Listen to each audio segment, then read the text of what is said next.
Eu quero que a Dilma desembarque no califado do Estado Islâmico para negociar com terroristas. Sei que ela está preparada para isso. A estupidez da política externa brasileira não reconhece limites.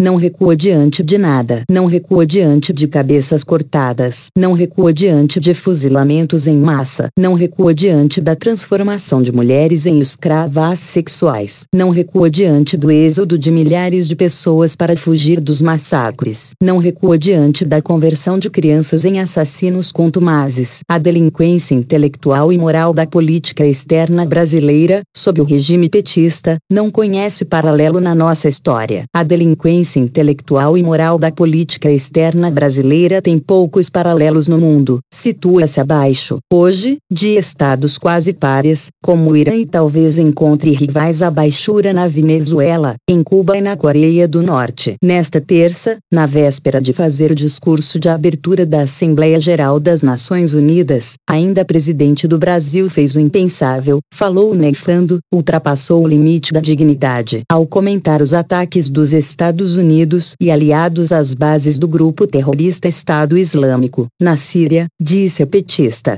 lamento enormemente isso, ataques aéreos na Síria contra o rei. O Brasil sempre vai acreditar que a melhor forma é o diálogo, o acordo e a intermediação da ONU. Eu não acho que nós podemos deixar de considerar uma questão. Nos últimos tempos, todos os últimos conflitos que se armaram tiveram uma consequência: perda de vidas humanas dos dois lados. Agressões sem sustentação aparentemente podem dar ganhos imediatos, mas, depois, causam prejuízos e turbulências. É o caso do Iraque, está lá provadinho. Na Líbia, a consequência no Sahel. A mesma coisa na faixa de Gaza. Nós repudiamos sempre o morticínio e a agressão dos dois lados. E, além disso, não acreditamos que seja eficaz. O Brasil é contra todas as agressões.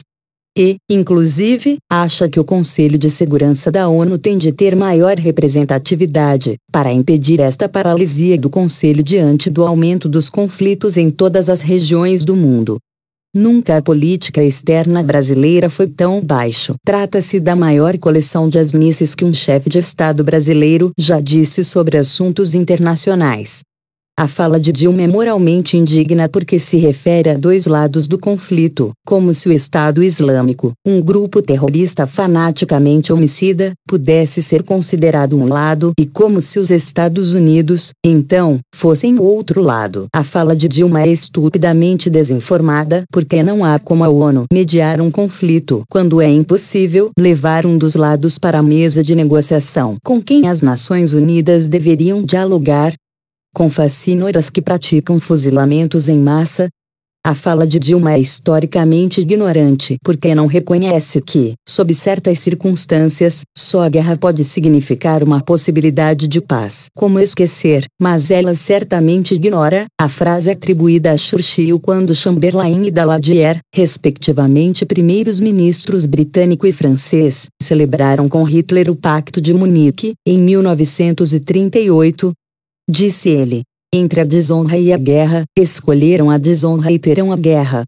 A fala de Dilma é diplomaticamente desastrada e desastrosa porque os Estados Unidos lideram hoje uma coalizão de 40 países, alguns deles árabes, e conta com o apoio do próprio secretário-geral da ONU, Ban Ki-moon. A fala de Dilma é um sarapatel de ignorâncias porque nada a une, ao contrário, tudo desune. Os casos do Iraque, da Líbia, da faixa de Gaza e do Estado Islâmico.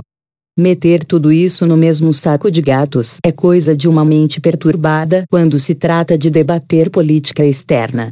Eu, por exemplo, critiquei aqui, veja arquivo, a ajuda que o Ocidente deu à queda de Muammar Gaddafi, na Líbia, e o flerte com os grupos que se organizaram contra Bashar al-Assad, na Síria, porque avaliava que, de fato, isso levaria a uma desordem que seria conveniente ao terrorismo. Meus posts estão em arquivo. Ocorre que, hoje, os terroristas dominam um território imenso, provocando uma evidente tragédia humanitária. A fala de Dilma é coisa, de fato, de um anão diplomático, que se aproveita de uma tragédia para, uma vez mais, implorar uma cadeira permanente no Conselho de Segurança de ONU. O discurso da presidente do Brasil só prova porque o país, infelizmente, não pode ou não deve ocupar aquele lugar. Não enquanto se orientar por critérios tão estúpidos. Ao longo dos 12 anos de governos do PT, muita bobagem se fez em política externa. Os petistas, por exemplo, condenaram sistematicamente Israel em todos os fóruns e se calaram sobre o terrorismo dos palestinos e dos iranianos. Lula saiu se abraçando com todos os ditadores muçulmanos que encontrou pela frente, incluindo, sim, o já defunto Gaddafi e o antissemita fanático Mahmoud Ahmadinejad, ex-presidente do Irã. Negou-se a censurar na ONU o ditador do Sudão, Omar el-Bashir, que responde pelo assassinato de 400 mil cristãos. O Brasil tentou patrocinar 2 golpes de Estado, em Honduras e no Paraguai, que depuseram legitimamente seus respectivos presidentes. Endossou eleições fraudadas na Venezuela, deu suporte ao tirano Hugo Chávez, ignorou o assassinato de opositores nas ruas, sob comando de um louco como Nicolás Maduro. E, como se vê, ainda não era seu ponto mais baixo. Dilma, nesta terça, deu o seu melhor. E isso quer dizer, obviamente, o seu pior. A vergonha da política externa brasileira, a partir de agora, não conhece mais fronteiras. Pois eu faço um convite. Vá lá, presidente, negociar com o Estado Islâmico. Não será por falta de preparo que Vossa Excelência não chegará a um bom lugar. Por Reinaldo Azevedo.